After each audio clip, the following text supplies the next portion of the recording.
Šī nav pirmā reize, kad Trumps uzstājās ar saviem tarifiem. Pastāstīšu jums, kas notika 2018. gadā. Arī 18. gadā viņš apmēram janvāra beigās pasludināja pirmos tarifus. Tie gan nebija tik drakoniski kā tagad.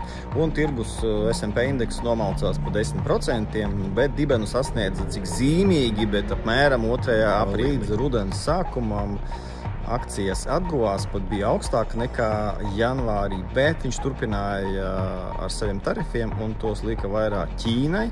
Un tāpēc ap oktobra sākumā tirgus sāka krist un līdz Ziemassvētkiem nokrita pat 20%. Tātad, 3 mēnešus tarifi tika mīkstināti un apmēram pēc tam nākamā gada ap 2. aprīli bija jau viss atkal plusos. Tāda aprīļa datumi zīmīgi. 18.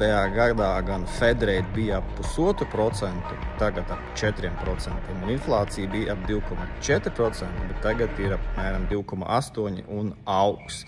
Ka bišķiņā sliktāka šogad situācija nekā 18. gadā. Izskatās, ka šogad šie tarifa plāni ir drakoniskāki un viņš vairāk soda Eiropu, Kanādu, ko viņš lielā mērā pasargāja no tarifiem 18. gadā. Tā kā var būt pat trakāk, un tas nozīmē, ka 20% kritums ir diezgan realistisks. Akciju tirgu ir tā, ka tu ej lēnām pa kāpnēm augšā, bet strauji ar liftu lejā.